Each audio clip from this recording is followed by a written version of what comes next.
Good morning. The need for international solidarity and multilateral cooperation is more conspicuous than ever. The Norwegian Nobel Committee has decided to award the Nobel Peace Prize for 2020 to the World Food Programme for its efforts to combat hunger, for its contribution to bettering conditions for peace in conflict-affected areas, and for acting as a driving force in efforts to prevent the use of hunger as a weapon of war and conflict. The World Food Programme is the world's largest humanitarian organization addressing hunger and promoting food security.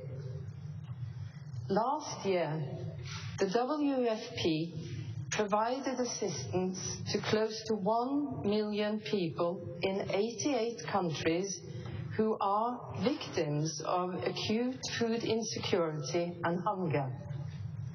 In 2015, eradicating hunger was adopted as one of UN's Sustainable Development Goals.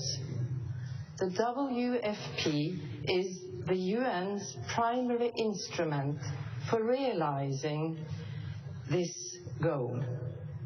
In recent years, the situation has taken a negative turn. In 2019, 135 million people suffered from acute hunger, the highest number in many years. Most of the increase was caused by war and armed conflict. The coronavirus pandemic has contributed to a strong upsurge in the number of victims of hunger in the world. In countries such as Yemen, the Democratic Republic of Congo, Nigeria, South Sudan, and Burkina Faso, the combination of violent conflict and the pandemic has led to a dramatic rise in the number of people living on the brink of starvation. In the face of the pandemic, the World Food Programme has demonstrated an impressive ability to intensify its efforts. As the organization itself has stated, until the day we have a vaccine, food is the best vaccine against chaos. The world is in danger of experiencing a hunger crisis of inconceivable proportions if the World Food Programme and other food assistance organizations do not receive the financial support they have requested. The link between hunger and armed conflict is a vicious circle. War and conflict can cause food insecurity and hunger, just as hunger and food insecurity can cause latent conflicts to flare up and trigger the use of violence. We will never achieve the goal of zero hunger unless we also put an end to war and armed conflict. The Norwegian Nobel Committee wishes to emphasize that providing assistance to increase food security not only prevents hunger, but can also help to improve prospects for stability and peace. The World Food Programme has taken the lead in combining humanitarian work with peace efforts through pioneering projects in South America, Africa, and Asia. The World Food Programme was an active participant in the diplomatic process that culminated in May 2018 in the UN Security Council's unanimous adoption of Resolution 2417, which for the first time explicitly addresses the link between conflict and hunger. The Security Council also underscored UN member states' obligation to help ensure that food assistance reaches those in need and condemned the use of starvation as a method of warfare. With this year's award, the Norwegian Nobel Committee wishes to turn the eyes of the world towards the millions of people who suffer from or face the threat of hunger. The World Food Programme plays a key role in multilateral cooperation on making food security an instrument of peace and has made a strong contribution towards mobilizing UN member states to combat the use of hunger as a weapon of war and conflict. The organization contributes daily to advancing the fraternity of nations, referred to in Alfred Nobel's will. As the UN's largest specialized agency, the World Food Programme is a modern version of the peace congresses that the Nobel Peace Prize is intended to promote. The World Food Programme, the work of the World Food Programme to the benefit of humankind is an endeavor that all nations of the world should be able to endorse and support. Thank you very much.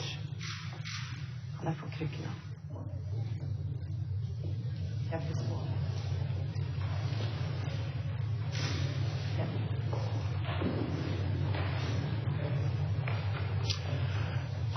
Madam Leader of the Committee, in the announcement you say that hunger is often used as a weapon in conflicts. Explain how. Well, I think it's one of the oldest conflict weapons in the world, that you can starve out a population to enter a territory. Parties in a conflict, if you get control over the food, you get also a military control, and you get a better control of civilians.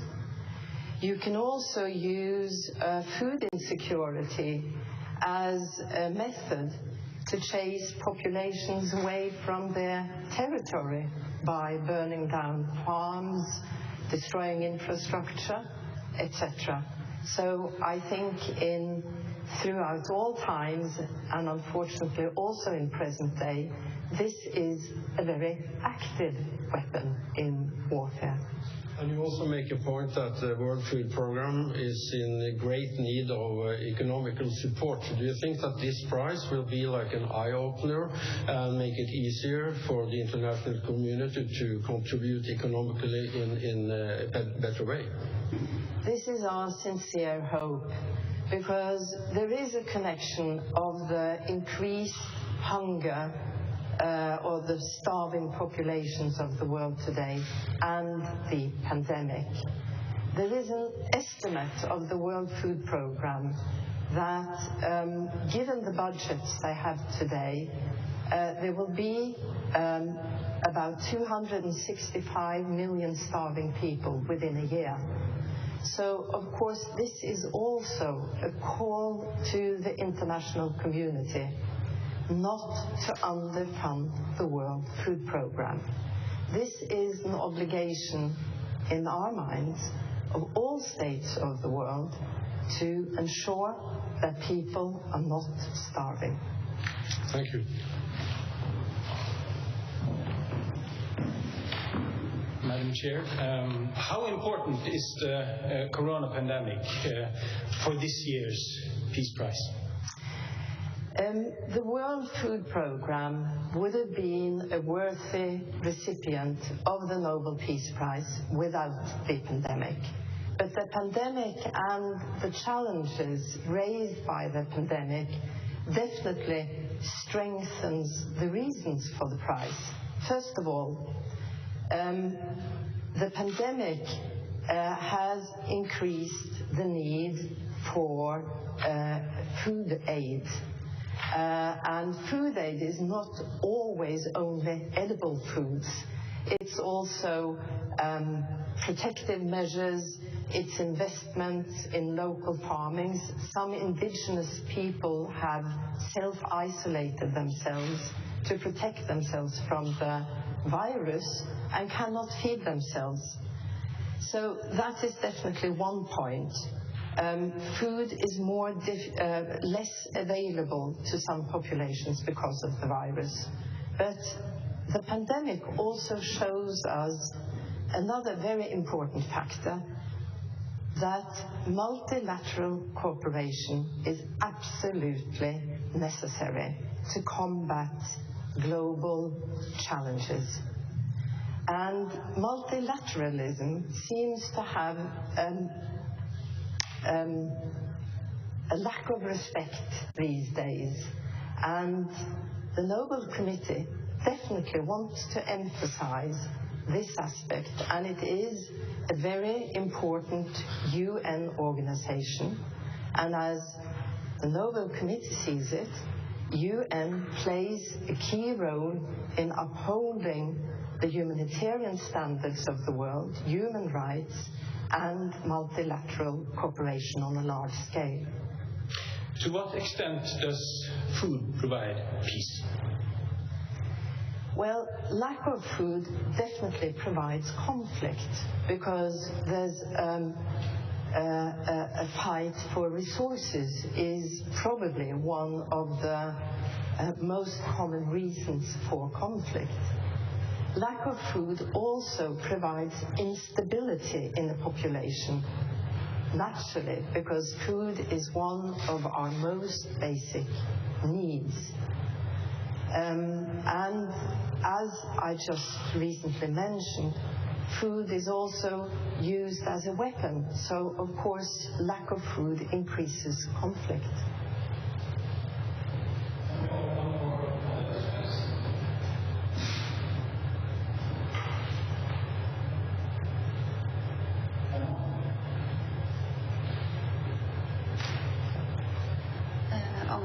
NTV. Could you speak up a bit? I know it's difficult with a mask. Anna Gestal from NTV. What do you hope this prize will inspire to and lead to a little bit more specifically? Well, first of all, we hope that this prize raises an awareness to all the starving populations in the world, particularly us who live safely in Western communities. We do not see hunger.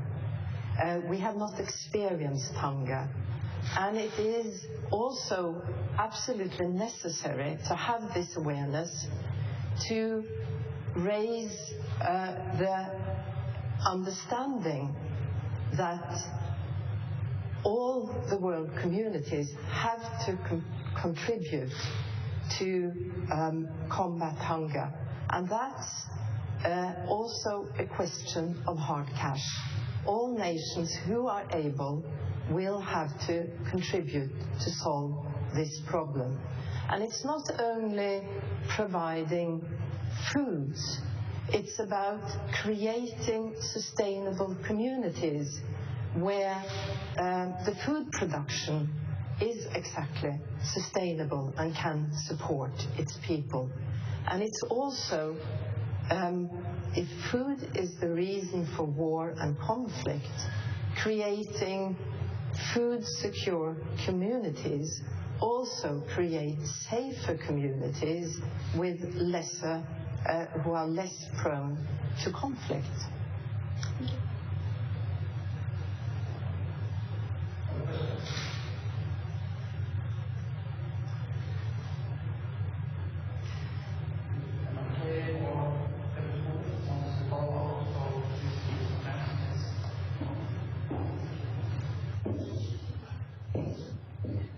As you know, there has been, as every year, a lot of speculations. And during this time of a pandemic, do you think that also this prize becomes even more important because the whole world is in a crisis we've never experienced before, or at least not since the Second World War? Definitely, and the pandemic shows that we are facing a major crisis where we all are, to a certain extent, in the same boat. There's no nation exempted from this crisis, but it is also a fact that the crisis hits communities, nations who have an unstable infrastructure, have food instability much harder than it hits other communities. But there is definitely a side to this prize that global problems will have to be solved by global efforts, and international organizations taking a global responsibility are more important than ever. Do you also feel sure about the fact that this is probably a prize that would not be any provocation to anyone? I cannot see why addressing the fact that people are starving. How can that be provocative? No, I'm saying it will not be a provocation to anyone. Yeah. I hope not. Thank you.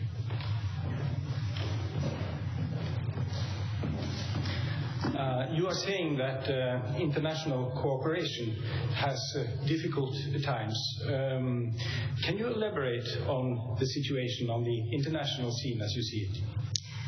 Well, I think when you follow international debate and discourse, it's definitely a tendency that international institutions seems to be discredited more than, let's say, 20 years ago.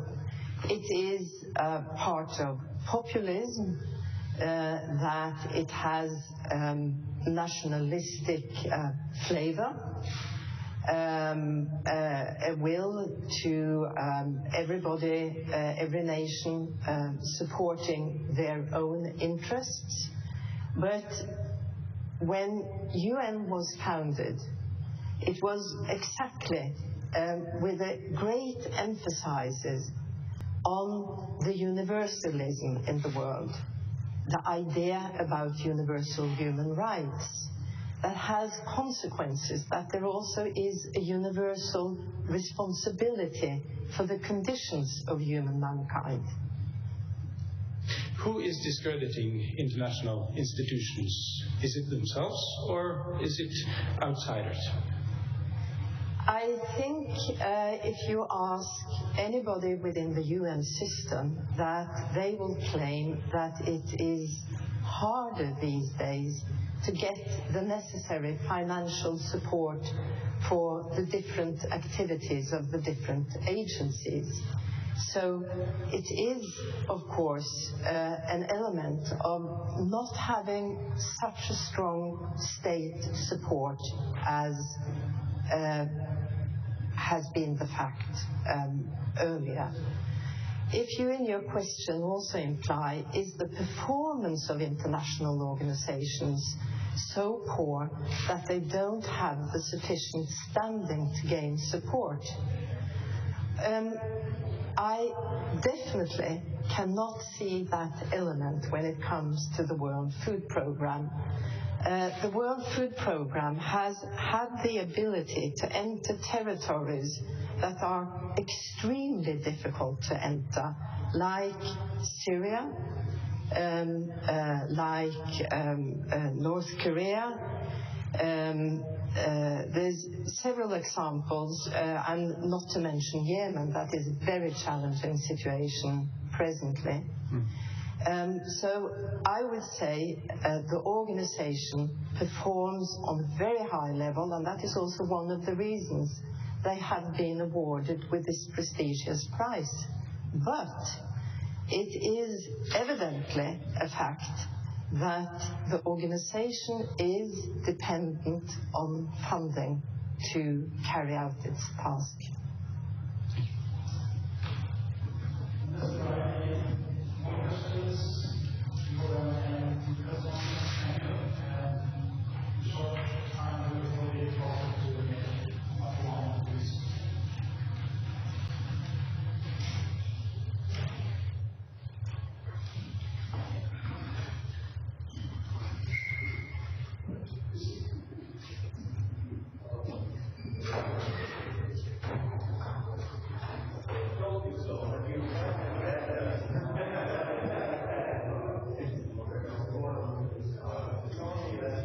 Yeah, sure.